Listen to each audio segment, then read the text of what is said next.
Welcome, guys, to Synergy and Multifamily Growth and Mindset Talks. Today, we have a very special guest.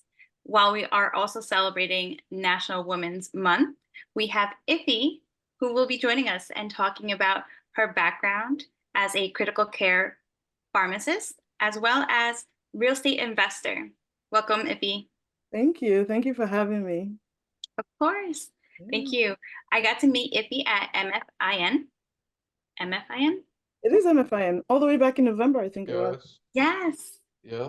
We got to have a brief discussion, but I feel like it was one of the most impactful conversations I had there. We talked about just being women in real estate, how typically we are the minority there, but more so for Ify, you you said something to me that really impacted me. You said that when you're in the room, sometimes you feel like it's a boys' room, right? Like boys will be boys kind of situation.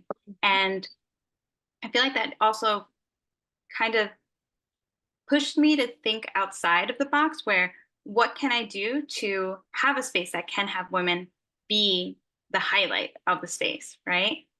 So, Ify, I would love for you to come on in and just give us a little bit about your background to start off, and then we'll jump right into our questions. Of course, of course. Hi, everyone. It's an honor to be here. This has been months in the in the making, trying to sync schedules up, etc. Like Jahara said, my name is Ify. I am a Nigerian. That's my heritage. I'm an immigrant. I'm also a critical care pharmacist. I've been doing that since, gosh, I feel I'm dating myself now, since 2000, since 2009. And so, my background is the stereotypical um, child raised in your stereotypical West African household who I was fortunate actually that my parents are very educated and they didn't impose the stereotypical careers that is present in most West African households. Ironically, my household is filled with all those careers. So my dad was top of the class engineer. I have an older brother who's a physician. My younger brother is a lawyer, and my other brother is an accountant.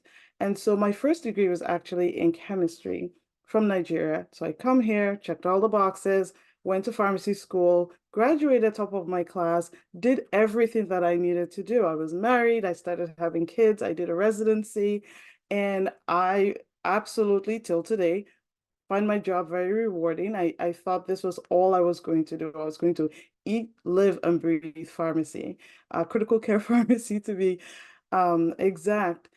And then life happened. And at the time that life happened in 2019, it was it was a very jarring event. I decided to um, end the marriage for personal reasons, and that is when my head started spinning. What can I do? I currently work two jobs, two pharmacy jobs. I always have. And so working a third job was not the option. I'm not lazy. And that year, my son was going, my oldest, I have three children, in case I didn't mention, but my oldest was going to turn 13. And so I could see college in the horizon. And here I am with a student loan that's, the size of a mortgage.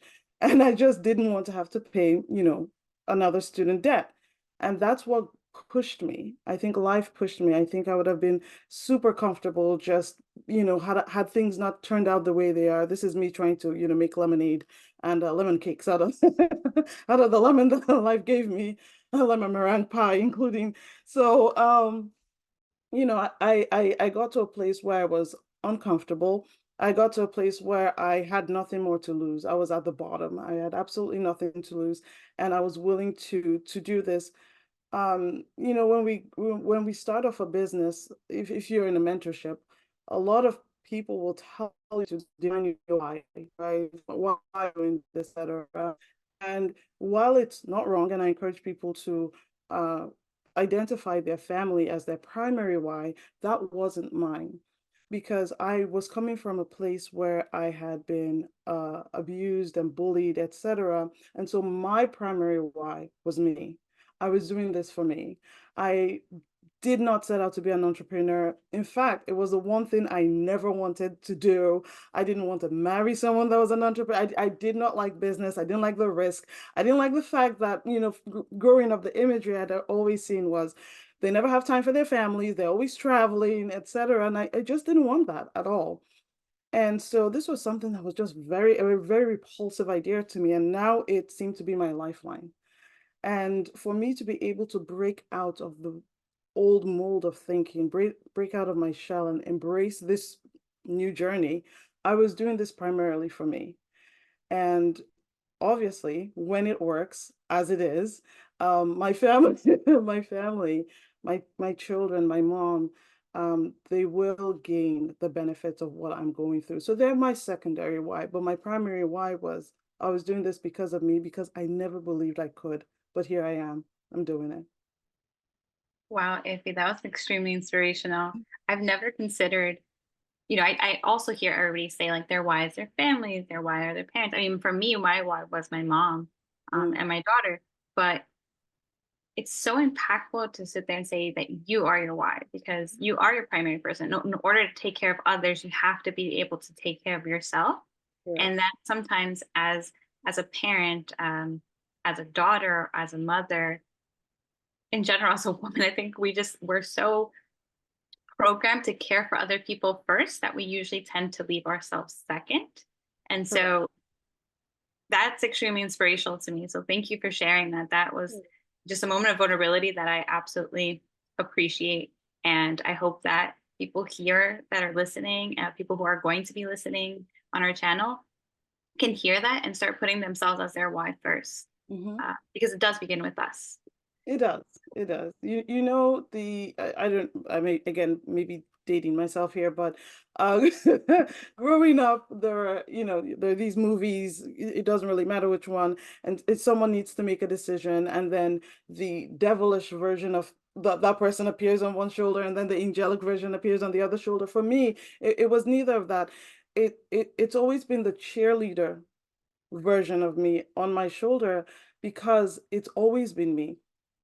It's always been me when even in my pharmacy career, if I ever fell flat on my face in business, if I fell flat on my face, I wasn't going to rely or place the burden on my children to come and encourage me to get up and keep moving. It was going to be me.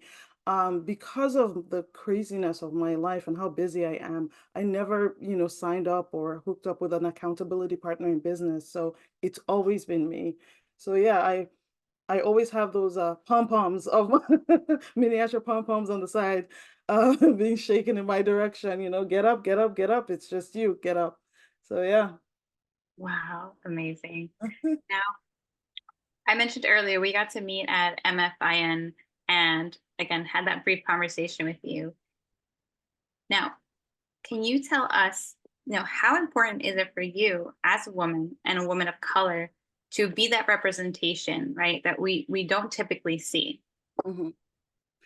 Right. So when I stepped into business, I think I was so busy, for lack of better words, in quote, taking action. I didn't notice, right?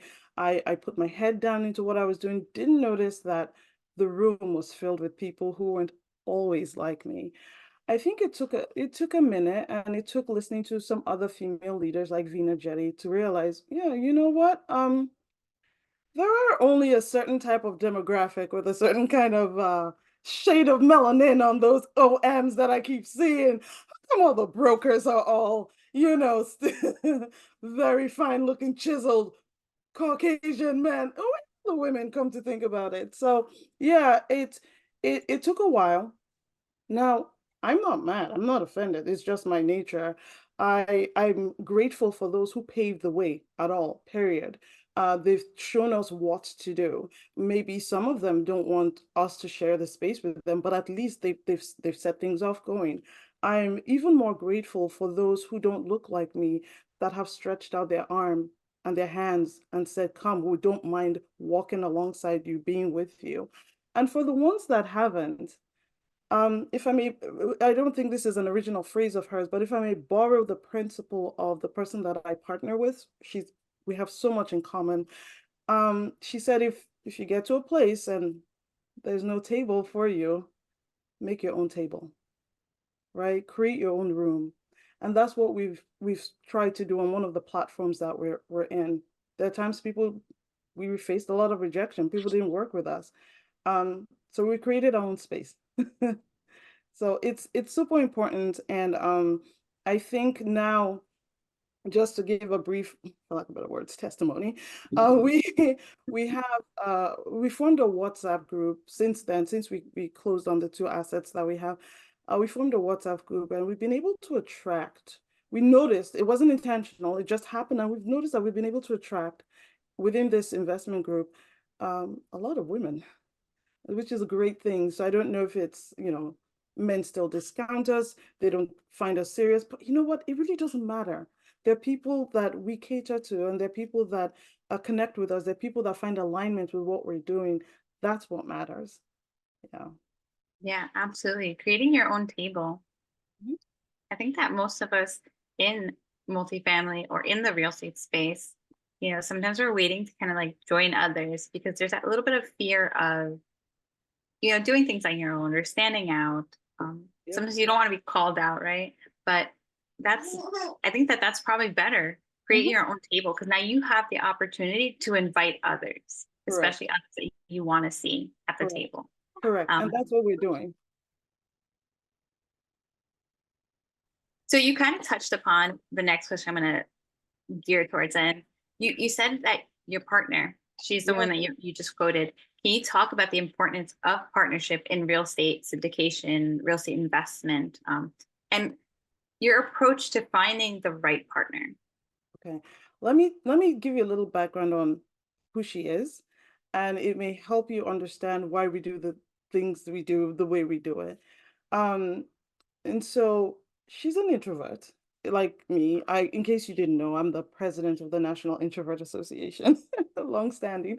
But she's an introvert, and so it's 2022. I decide that commercial multifamily is what I want to do. And I had just joined a mentorship that wasn't focused on that. And I now wanted to do commercial multifamily. I was being a cheapskate, kind of. I said, I'm not going to join another mentorship. So what I did was I started attending a lot of online Zooms and rooms, where I'm in Massachusetts, so cold state up here. All the meetups happen in Texas and in California, the in-person ones. So I relegated myself to going and hopping on all those online, Zooms and meetings. And as you do that, if you're consistent, after some time, you begin to see the same people. So there I meet this lady, of course, the stereotypical integrator. Her camera is always off on Zoom, but we finally get to connect. She's of Nigerian heritage, like me. Didn't know that initially. She's also a single mom, like me, and she had a deal, under contract. And her story was this: she had experience and she didn't have funds. Someone gave her a chance in real estate, the person that she's permanently partnered with right now. And so they did Airbnbs, they did fix and flips, they started buying small multifamily with their own funds. She now had this commercial product under contract. She had the capital stack put together, she had a team put together. She remembered, well, someone opened the door for me. And so now she decided to open the door for other people. And that's when we both met each other. And of course, I was there looking for a deal, etc. I'm like, oh, yes, I can raise. I've never done it before, but I'm gonna figure it out. And so, shortly after we signed PSA on our first product that we were doing together, we remember I told you she had the capital stack all set. The family office person who maybe he was bringing 2.2 million, something along those lines, he wanted everyone on the team kicked off. He told her, I've seen the underwriting. I love this deal. Kick off everyone. Him, her, they split 50-50 the profits. It's enticing. And she said no. She said, there's a reason I put this team together. No. He said, if you don't do it, I'll walk away. And she said goodbye. And so, well, out the door went a lot of money. And so there I am at work, I get a call. We just lost our KP. Remember, I'm still relatively new to this team. We just lost our KP. And that began my journey of discovering a superpower that I didn't know I have, which is I don't know, but I'm gonna figure it out because I didn't know what we're gonna do, but we figured it out. Now, I bring this up to say that in partnerships, I'm a strong believer. If you ever get on a call with me and you're new to multifamily, I'm a strong believer in finding the team first. Okay, finding the team first because I believe that a great team has the potential to take a struggling deal and turn it around, and a horrible team can take a great deal and tear it apart. So integrity is huge, right? This is who I'm partnered with. She said no, goodbye to a large sum of money. And it really caused a lot of strain on us, right? But she was doing it to maintain her integrity. There was a reason she put that team together. And so when we're looking for partners, now the things we look for, are we in alignment at all? But for you to know whether or not you're in alignment, I think it was Shakespeare, he said, know thyself. Well, what are your values? What do you hold true? What is dear to you? Is it communication? Is it integrity? Is it faithfulness? Like, what exactly are your values? And it's so easy for us on a 30-minute Zoom call, that is booked through Calendly. Spend first 5 minutes, trying to connect. And then the next 5 minutes, is my camera working? Hello. And, in that 15, 20 minutes, can I really tell if the person on the other side of the screen is going to ditch me if things go wrong? I don't know that I can. So it takes time. It takes time to vet people. It takes time to kind of get to know them. But there are certain things you can probably put in place where you can qualify or disqualify people. You may be right, you may be wrong. Only time will tell. The good thing about commercial multifamily, it's not a quick in and out type transaction. So time will tell because you're going to be in there for about 4 or 5 years and you're going to walk away either thinking, yeah, never again, or geez, let's do this again. So we've been able to attract, I think, people that align with our values. And like the group that I told you that we put together about October last year, we've been meeting very frequently, and you're able to tell just, who shows up, because showing up is most of the work. You have to show up. When I had COVID, I showed up. When I was tired, I showed up. And some people don't always show up. That may be, circumstantial, or that may be a sign that they won't show up, when you need them to. So those are things that we kind of look out for. Are people, committed? Are they serious? Are they, again, in alignment with our values? Because partnerships are key. You find the team before you find the deal. Absolutely. And I think that's one of the most important parts is getting to know the people. Mm-hmm. And it takes time to get to know someone. It I does. think I recently saw a video, and I want to say it was on Instagram, and the gentleman say, after 90 days, that's when people will show their true colors. It takes 90 days for someone to get comfortable enough with you to show them, to show you exactly who they are. Yeah. And that's in relationships. So imagine in a partnership with a business where you got to at least take those 90 days to really get to know people, vet them, and let them get to know you, because you never know. Maybe they don't align with what you believe in. And why would you want to join a partnership where you're going to have to struggle for the same morals, struggle for the same ideas, or there's no collaboration, right? Exactly. You could be someone who likes to communicate and collaborate and are waiting for that feedback in order to engage. And then the other person could just be like, okay, you take over. You're fine. It's okay. Exactly.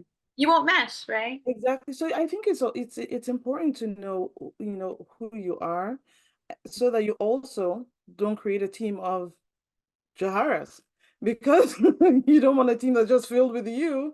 I don't want a team that's filled with me. When I started, I knew that I didn't want a team that was filled with newbies. I didn't want to blind lead in the blind situation. So that had nothing to do with personality type. It just had to do with the level of experience. Um, I knew that I wanted people that were a few deals ahead, because people who are many, many deals ahead may not always have the patience and time to walk some of us through things, right? So those are other things that I kind of looked out for. We were almost on a contract on, or were we on a contract and we had to back out? But there was this deal in the Texas area. That's one of our markets, and it was the sponsor that was selling it off because the deal fell apart a couple of years into their operations, and the GP team fled. They abandoned ship, like all of them, 100% of them. And he didn't want to be on the hook if they went into foreclosure.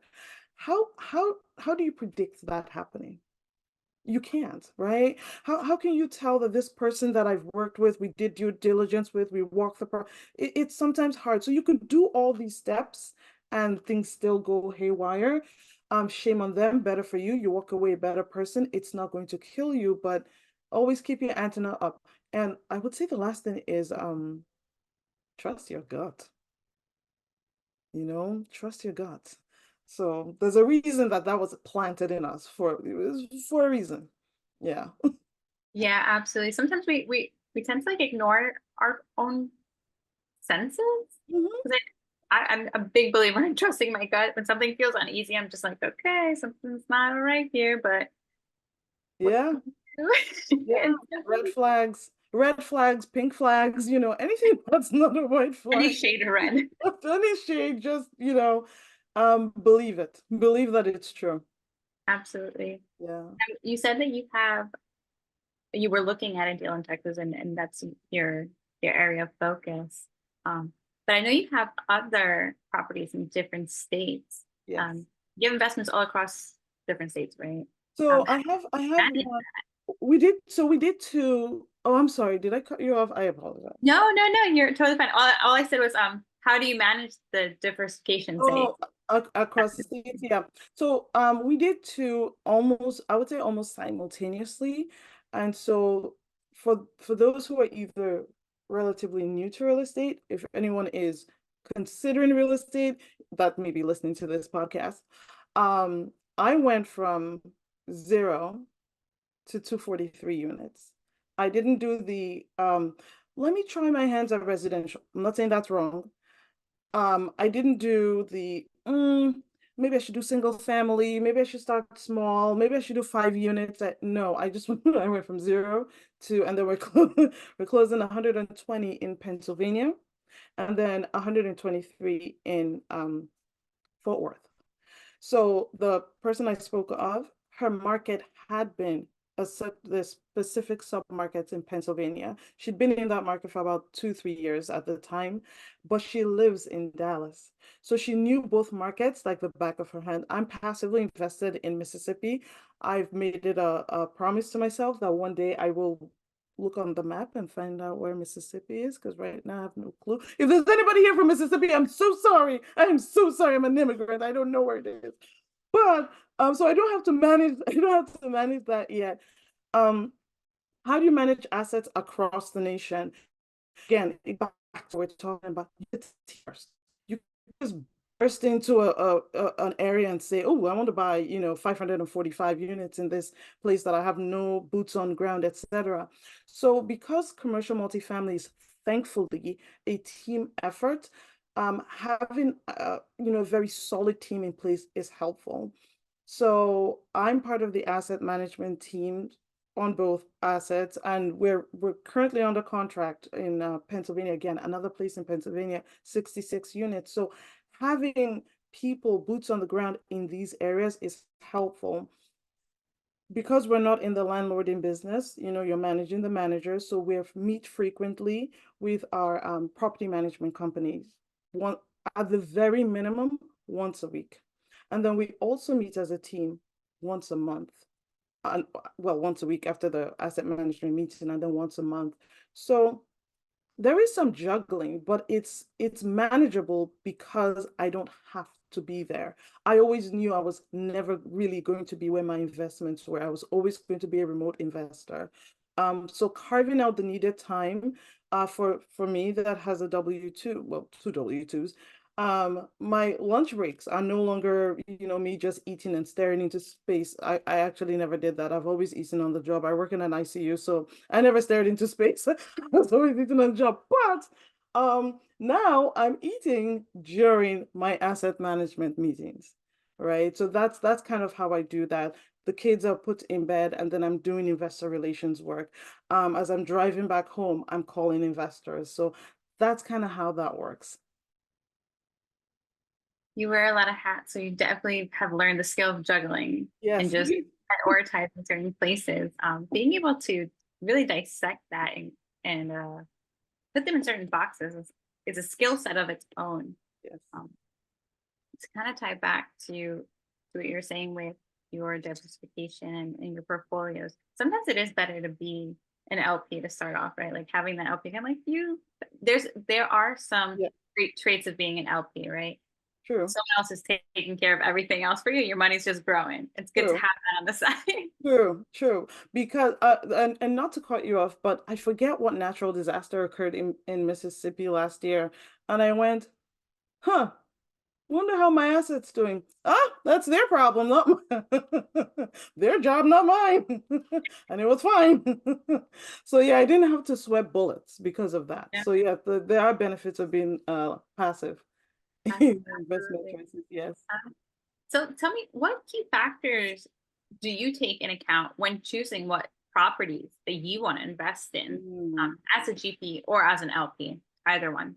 Right. No, it's good. You know, when I started my journey, I knew that I would get to this fork in the road where I would have to decide if I was going to be a professional LP or GP. So you're correct. You know, a very seasoned LP should also know, or even a GP, because you could LP into somebody else's deals. So at the very minimum, strong market fundamentals, right? But before then, the team. Who's running the deal? Who is running this deal? So before I underwrite the market, before who is running the show? So key factors would be who's in charge, who's involved, whether it's whether I'm passive or not. I'm not putting it blindly. I the so the passive investment that I have in Mississippi, I had met with those sponsors. So Cindy, who you had on this podcast, yes, so she's one of the asset managers, but I'd met with one of the sponsors, Vanessa, in the summer, right? This is when I knew diddly squat about commercial multifamily. They gave me an OM and it was an opportunity. And the time it took me to try and figure it out on my own, by the time I was done with that, the offering closed. But by the time I met with them 6 months later, I had spent time, right? Who are these people? What's their level of experience? And so by the time I was now ready to go into an investment with them, I was asking higher level questions. And the amount of confidence they exuded, yes, the deal was good, but I was investing in the deal. Remember, I don't know what Mississippi is, but I was also investing in the jockey. Why? They had proof of concept, and I've met with them before. So you're looking for who the team is. You're also looking for what market is this? I live in Massachusetts. There is money to be made in every market. I just choose not to make money in this one. Because I'm looking for places where people are moving to. So, you know, the core population growth, rent growth, is there diversity in economy there? Even at that, some of those things may not appear to check the box. So one of our assets in Pennsylvania, if you just ran it through, you know, a Google search, it wouldn't come across as very appealing. When you go down there, you see that what's actually on ground does not match what's on CoStar. So I'm open-minded in that regards, but again, strong market fundamentals. Does the deal pencil out? We do have a criteria that if the deal just doesn't meet, you know, basic IRR, cash on cash, we're just not moving forward. And we've been bested out of best and finals as a result of that. It just didn't meet it, and we weren't willing to put any more money on it. So yeah. So everyone needs to understand a little bit of underwriting, right? So you may not be the key or core underwriter, but you need to understand the underwriting in order to answer those questions. Yeah. Really. And you said that sometimes because of your criteria, you have been kind of like bumped out of best and final, Mhm. which is something I feel like we've all experienced. And sometimes I feel like it's maybe for the better Mhm. because you're taking care of your investors. You know what metrics you want to hit. So, how would you say, how do you deal with, and I know this is like just a throw off question, but how do you deal with something like that when you're like so excited about something and then it just doesn't take off for you? So, we're humans, right? So it's slightly disappointing. This is business. However, I'll tell you something. The two assets we closed on, the 243, there was absolutely nothing with either property. One is class A, one is class C. They're outperforming the pro forma. The issues, well, I'm part of Rod's program, so we don't call them problems or issues, we call them seminars.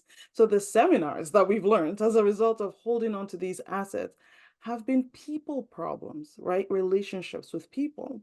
So I always keep at the back of my mind the fact that we had a very solid underwriter that underwrote the property and now they're outperforming. So when we get bested out, I don't feel bad because I already have assets that are doing exactly what I always wanted them to do. There's no, oh, if and but, because even those offers we made, oh, okay, we really wanted to put in, 12 million, but okay, fine, we stretched it to 12.5, and even at that, I'm still a little bit uneasy. I'm like, should we really be doing this? Because having that buffer was really helpful with the other two we closed. So my ability to remember where I'm coming from is super helpful.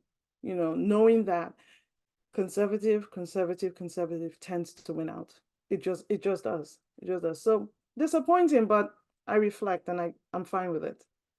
Yeah, Absolutely. Thank you for that. I think absolutely. we all need to get it sometimes, right? Just you have to just know your numbers. Yeah, Be confident in your team as well, that we've all come to the decision like this is what we've agreed upon and we're confident in this. And if it works, it works. Great for us. Yay, we celebrate. If it doesn't, then exactly.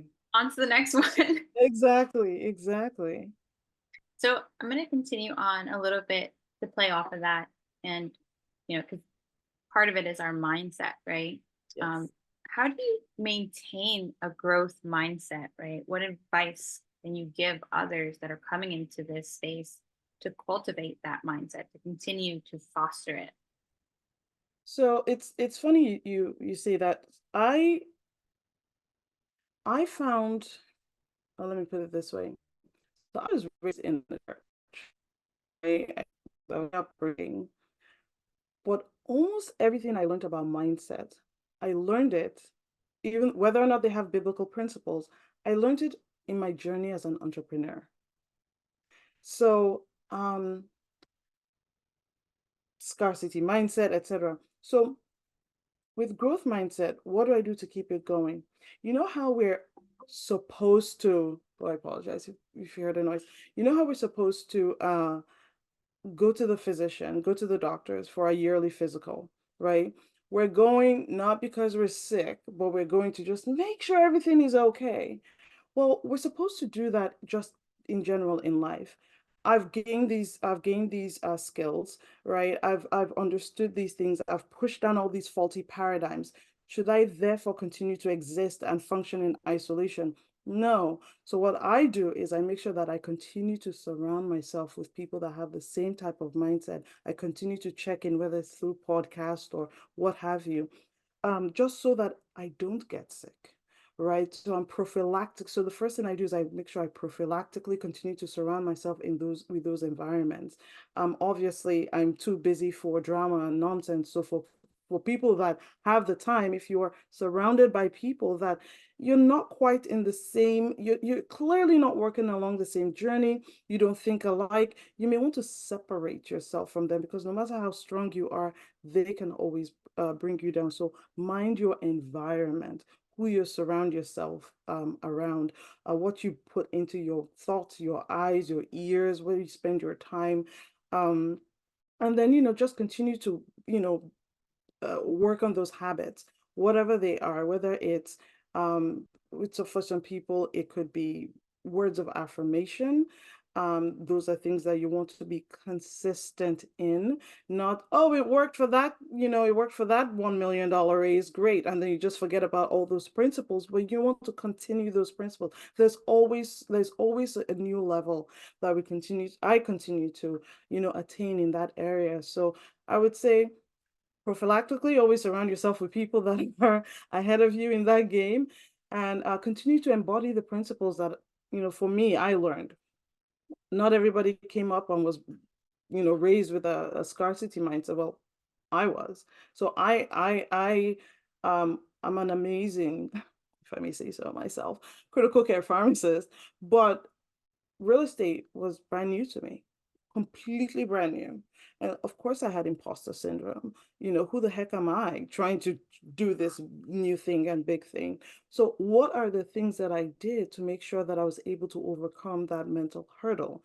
Why would I put those things down, that skill set down? I'm going to need it for my raise. I'm going to need it for life.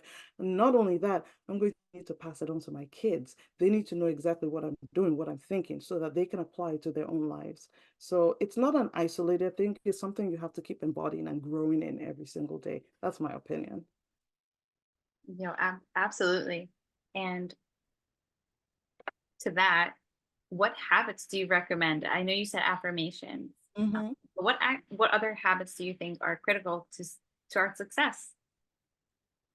Um, so I know that I was telling someone yesterday.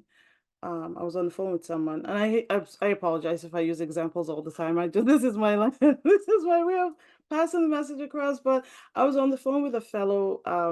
We're in the same mentorship, not commercial multifamily, but we're in the same mentorship, and she had joined probably in January or something. And I asked, oh, so how far have you gotten, and what have you done, etc.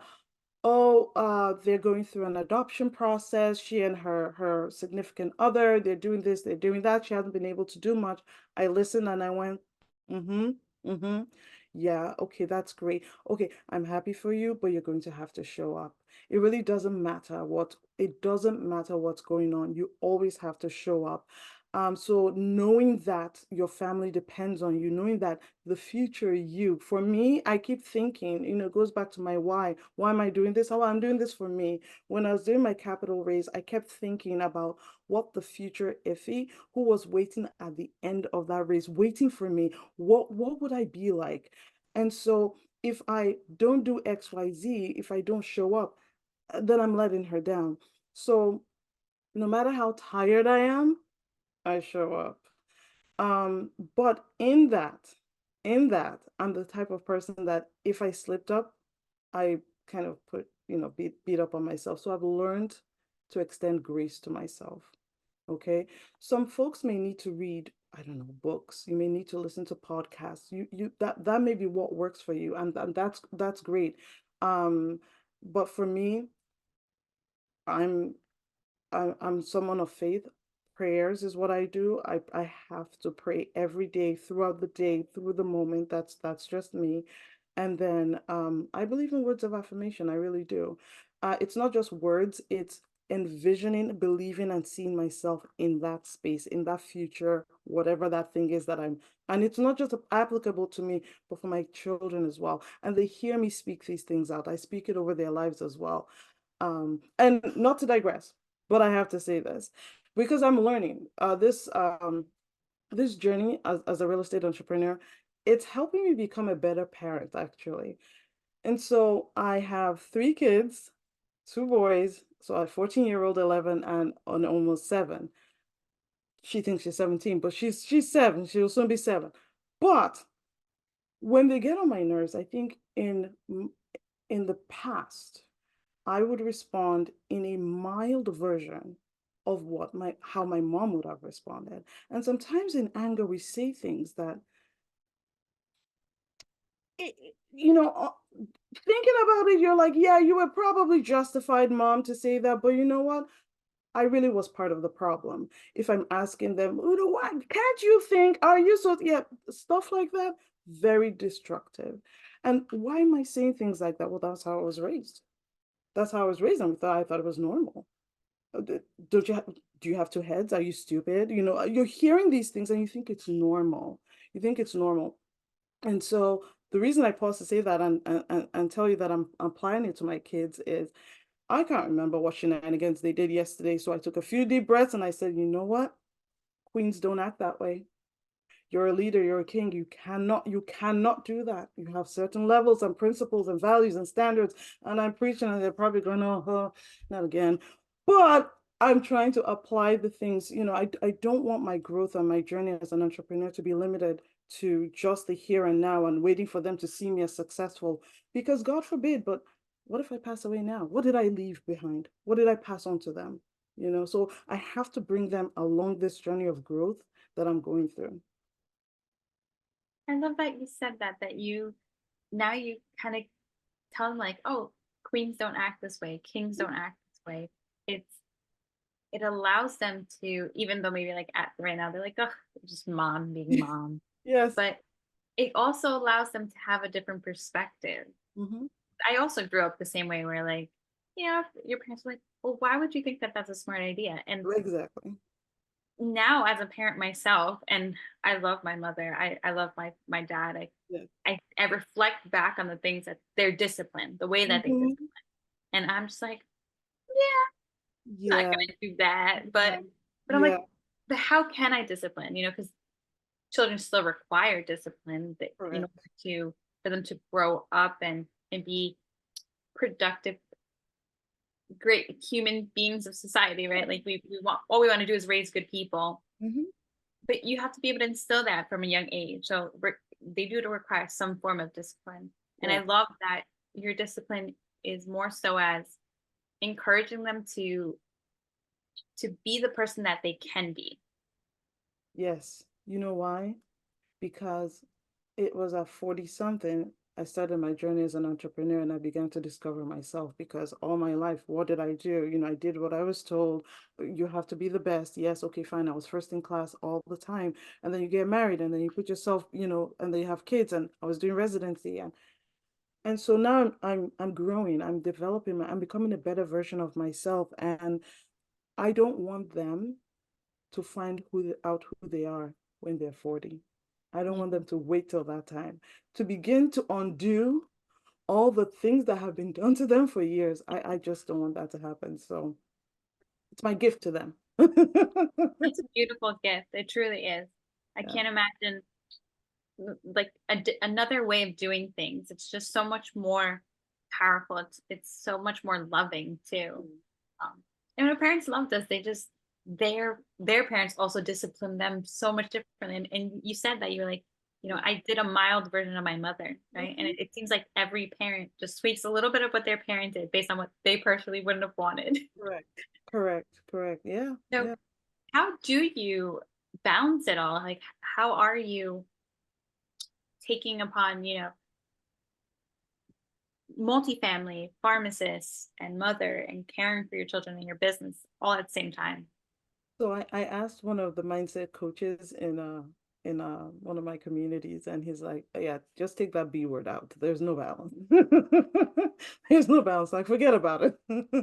It's never gonna happen."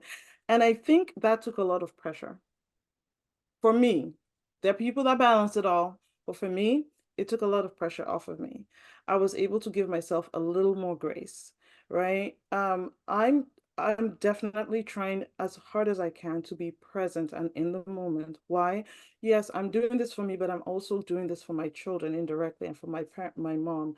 So if I'm never there, if I'm never present, and something were to happen, for instance, and what if nothing even happened, right? What if I'm never there, I'm never present, and we have to, put our heads down, and mommy has to build this business for the next 5 years. Yeah, that's time they're never going to get back, and those are memories that are being formed or not that they're never going to get back, and so I find out that um, I'm able to utilize every single moment as much as possible. So car rides are not done in silence. I'm very intentional about the things that I'm saying to them, asking them. Like I told you about my break times, I'm using up every single moment. I definitely am someone that it has to be planned out ahead of time. So whether it's on a Saturday, you know, what, the dinner lunch menu is, that's actually all written out because I got tired of being asked, Mom, what's for lunch? It's like, um, hello, how was your day too? But thanks for welcoming me that way. So it's written out in the kitchen, lunch, dinner. Thankfully, you see, what I felt was such a disadvantage has actually become an advantage. In addition to being the president of the National Introverts Association, right? My kids are the runners-up for the National Picky Eaters Association, right? They're not relinquishing that thing. They want to hold on to it. So they only eat three foods. They eat bread, rice, pasta. That's it. And so that was, for years I fought them on that, and I was like, you know what? This actually is a blessing, because Monday, Tuesday, I can just keep writing bread, rice, pasta. It just became like a little puzzle. And I just put bread, rice, pasta, bread, rice, pasta, bread, rice, pasta. And boom, the menu was there and it was fixed. But it's downstairs and everybody can see it. And so now they know what it is. So those ideas begin to come and flow to you once you begin to open your mind to it. Work is something I cannot and will not compromise. I absolutely love my job, but I've now learned how to say no with a smile. I know. So that's how to introduce a little bit, because accepting to do every single thing, including picking up the slack, that brings pressure. That brings pressure. And above all these things, I've learned to extend grace to myself. So, okay, yep. Yesterday I took my daughter for a swim. I'm training her on how to make sure she packs her swim bag. And twice now we've gone to swim and one thing was missing. We were able to get by. Yeah, you can't go by without bottoms, okay? You need swim bottoms. So while we're there in the dressing room and there are no swim bottoms, I'm looking at her going, do I yell? No. Is it her fault? She's 6.5. Should I have looked in the bag? Let's go see if they sell anything upstairs, honey. And they didn't. And so, yeah, we drove home. And I was upset, kind of, but I used this as an opportunity. See how mommy didn't lose her voice and I wasn't, stamping on my feet on the floor? Yeah, yeah. So when next you feel upset about something, I want you to just act like mommy did. That sort of thing. So, I try to incorporate all these things into my daily life, but balance, I don't know. This is my balance. No, that's great, because Yeah. like it's one of the places where I struggle right now. Mm. I'm trying to figure out what my balance is, but sometimes we don't. I guess we're gonna have to throw balance out the window, right, Eric? We're gonna throw it out the window. Just That's for that, perfect. I'll say this. There was this, I can't remember who he was, but he was this very famous gospel preacher back in the 1700s or something like that. And it may have been Charles Wigglesworth or Smith Wigglesworth, whatever his name was. But anyway, his mom had a ton of kids, right? So this is someone who's probably going to grow up teaching us how to pray for long periods. You know how his mom prayed? When the kids were out of the room, she would just put a cloth over her head to make sure that they don't come and bother her. And 5 seconds, 5 minutes. So that was her redefining what her reality is. And so maybe you have to redefine what your reality is. Maybe you want to be able to read 5 books. Well, you can't. Well, because you didn't bank on baby being sick. And that's okay. Maybe it becomes an audiobook. Maybe it doesn't. Maybe you just, watch a review of someone telling you what the book's about, and you're like, great, okay, got it. Who's not how? I totally understand what that means. But maybe that's what it is. So open your mind to the fact that you can do this, you will do this, you'll be great at this, and you'll pass this on to her. And you'll have to redefine things for you. It's your story, it's your journey, it's your life. Thank you, Ify. You just spoke right into me, and I absolutely am gonna take that and run with it. We're throwing things out of the window now. Our balance is out, redefining is in. Yes, Absolutely. yes. So I am going to go ahead and open up the floor to our guests here. Let me shift this over to a different view just so we can see everyone and allow anyone to come up. You can either unmute yourself and ask Ify whatever you'd like to ask, please. And then I'll ask my little last question at the end, and we'll have a great night. Awesome. I just wanted to say thank you very much. You were very inspirational. I relate to you a lot what you said. I just wanted to find out, when did you get divorced? When did you leave and start with 3 kids? Because that's pretty hard. It is. So that was 2019. Okay, Um, so a while ago. How 2019. old were your kids? So at the time, so let's see, my oldest would have been, he was born in 2009. So he was going to turn 10, I believe, that year. So it would have been 10, 8-ish, and then she was 2. Okay, yeah, so you had a lot. We were in Wait, court for 3 years. So I yeah. didn't do anything for that time period. And I remember, I only remember this almost a year and a half after it happened, but I remember during that time when I'm still trying to figure things out, the kids are trying to adjust. There's a lot of screaming, a lot of yelling, and I'm so motivated to like break out, and I think my motivation at that time was partly inspired by revenge. I wanted to show that I'm just sitting and I'm going to do this kind of pocket. I signed up for Bigger Pockets. They were going to have a convention. I know I didn't sign up for the convention. I signed up for whatever the yearly membership was. Do you know I probably hit their forum probably 5 times, completely forgot about the whole thing. Real estate related, never heard about them. The whole thing was a blur, figment of my imagination, until I think I was midway in sub 2, which is my current mentorship, and I went, wait a second, that guy seems familiar. Brandon Turner. That's all. Oh my gosh, is this the thing I signed? So the timing was wrong. The inspiration was wrong. I was doing it for the wrong reasons. And again, that know thyself thing, that was not the time for me to have started. But it showed that I was willing to take risk and take action. Yeah. Well, thank you very much. I My appreciate pleasure. it. I'd like to get your contact information and reach out to you. Of course, of course, of course. I could throw my IG in the chat. Oh wait, my IG's over there. No, no, over there. What is it? I at IFY_ASOH. and where is that, on Insta? Mm-hmm. Okay, Yep. thanks. My pleasure. Oop. If no one else had any questions, I don't know if anyone has a question while I'm on mute, go right ahead. I have one last question to ask. It's my favorite, so I have to. Yes, how you guys doing? Hi. All right, so this is it was a great opportunity to actually hear your story and hear how you got into this. We have a very, very similar background uh, from Nigeria as well, I can tell and from the name. grew grew up the same way you did, Yep. and in the medical field. So I have an MD, but broke out of that. So broke out of that in 2014. My wife is an MP, and got into multifamily in 2021. Awesome. And prior to that, I did some buy and flips and some single families and all of that.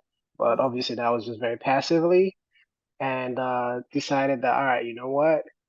COVID hit. My wife was like deep down in it. As she was an ICU nurse for 10 years before she became an MP and a palliative care MP. So I was like, you know what? Okay, I still work in the hospital, but I'm flexible. I need to figure out this real estate stuff, right? So went through a lot of what you call it, understanding as to what I need to do, join the group, and I joined a mentorship group as well. RE Mentor, and went through that process. And I'm at a point right now whereby I've gone through. I mean, I've gotten on a deal with someone Mm-hmm. and who has a lot of experience, which is what I decided to do, and it helped me learn a lot, right? And I am in the process of trying to expand my growth and grow, my investor uh, Please. list, Yes. and also because I mean, obviously, I understand everything that needs to go into underwriting the deal. I understand the numbers. I understand all that.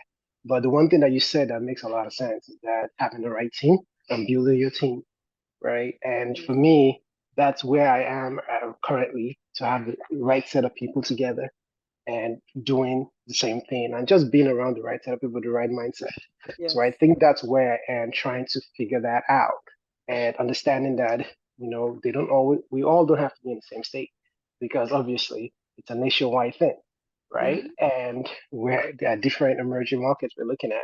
So I've talked to, I've had a few, about 3 or 4 different people from the mentorship program reach out to me and we try to do different things. Mm-hmm. But for me, I'm a very decisive, aggressive person. And I kind of lose, I mean, they say we are type A, going into the medical field, but I kind of lose interest if I feel like I'm pulling my weight, I'm pulling your weight at the same time. Because the truth Yep. about it is that I have my 9 to 5, I have a wife, I have 3 kids, Mm-hmm. right? I have an 11-year-old, a 9-year-old, and an 18-month-old. Mm-hmm. So I don't have excuses. So you shouldn't have excuses either, especially if you're single or you don't have kids, right? So, and I tend to just lose interest and I go, you know what, this is not working, and I move away from Mm-hmm. that. So everything you were saying was just like, oh my goodness, I want to partner with her because she has my mindset. Yeah. Because I think it helps you learn and It, it- grow. I have to say it was so discouraging to have tasks not done because this person has a W-2 or I have to go to this family member's thing, and the sponsor and I, BB, were like, okay, so we're single parents and we're figuring it out, and sometimes figuring it out means that I lock my door. There's a sign on it, you will get grounded if you knock on this in this door tonight. That's sort of no, I've done I've not that it's even healthy, but I've sat through the night. I went to bed the first time I had to put an OM together ever. Oh, that was the day I learned Canva. And it wasn't because I had the time to start learning how do I learn Canva. I learned it by doing it. And I put everyone to bed and I sat on the bar stool, at my counter, and I stayed there putting this thing together. I got done at 4 a.m., went to bed, woke up at 6, because life has to happen.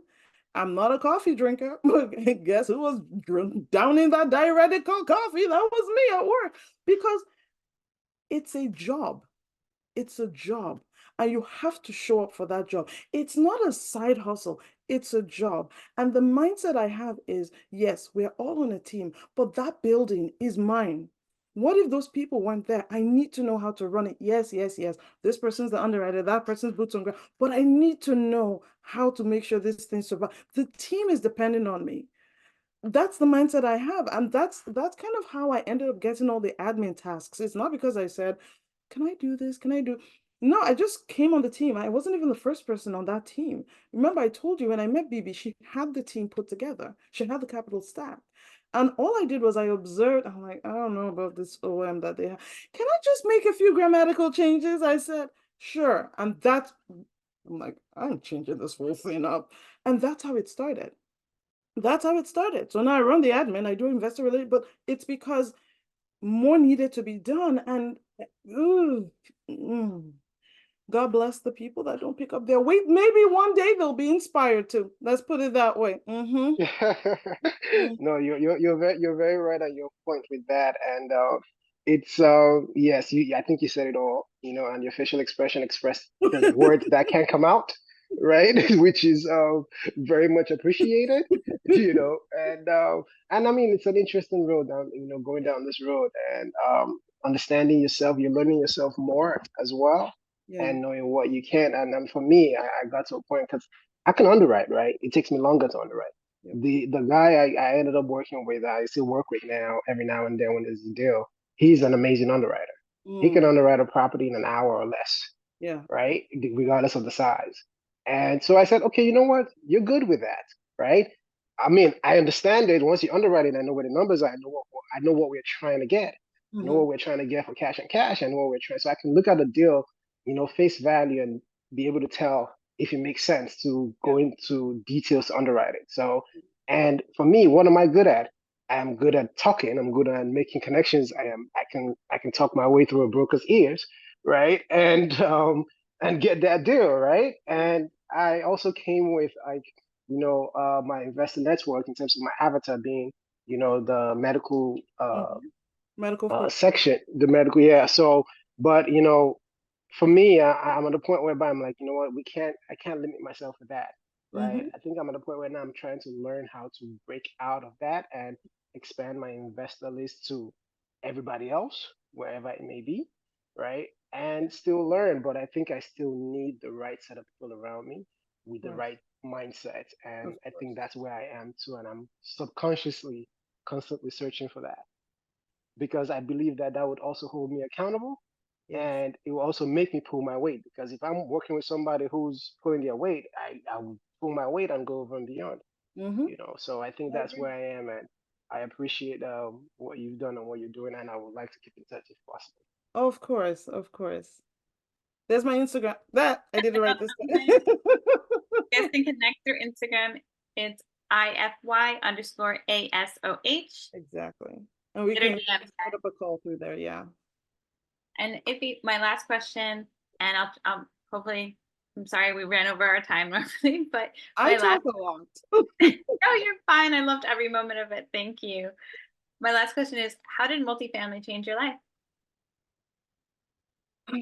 If I didn't already describe this, it's me 2022 back against the wall, nothing to lose, thinking that I was going to buy houses.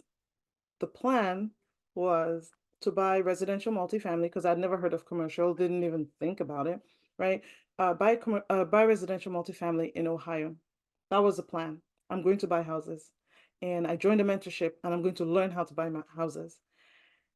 What I didn't realize was before you do that, mindset has to be established first, right? The proper mindset has to be established first. So consciously, unconsciously, there were multiple mindset zooms in there, and I was exposing myself. So consciously, unconsciously, I found out that I came to buy a house, but what was happening was I was finding myself. The things that I wasn't taught, the things that weren't made obvious to me as a child, as a young Christian, as a woman, I'm finding them out here in this place that I came to. Okay, I came to buy a house, but I'm learning about how to treat my kids, like question mark. So I found out that I was becoming a better person. And I think that is what I'm passing on to them. I found out the importance of kindness. Someone not knowing you, you not having done anything for anyone, for that person, you're not going to pay them back. But they were ahead of you and they held the door open for you and they stood there and waited for you to drag yourself in your ratted weave into that space. And so I now hold, in my own little way, I'm now holding the door open for other people. As I was trying to raise equity for our deals, remember, this was my first time. And not only was it my first time, we went from not needing to raise so much to, okay, now you got 10 million and TikTok. You would think that all I would do would be try and raise equity from everybody I spoke with. The minute I came across the point that this person I'm speaking to is meant to be a GP. They're in a mentorship for, this is their dream. This is what they've wanted. I would never try and raise equity from them and say, oh, come and help you into my deal. No, they wanted to be first-time GPs. I did everything I could to make sure that they believed they could and offer them the opportunity to come onto our team. Yeah, I made our team a little bit big, but if they were willing to, because that's what someone did for me. So a few people took me up on the offer, but 2 stayed on both deals. And actually, I just ran into a third. I just did it for a third person here in Newton. That gave me a greater sense of fulfillment than any other money I raised. So real estate changed me from the inside to the outside. Well, on the outside, I'm aging a little bit faster than I was, but on the inside, I'm young at heart, that sort of thing. So yeah. Oh, thank you so much, Ify. My It was such a wonderful conversation having you here with us tonight. Again, thank you from the bottom of my heart. And thank you everyone who showed up today to listen to our conversation. We're ever so grateful for everyone who joins in our Synergy and Multifamily Growth and Mindset Talks. Thank you guys. It was a pleasure.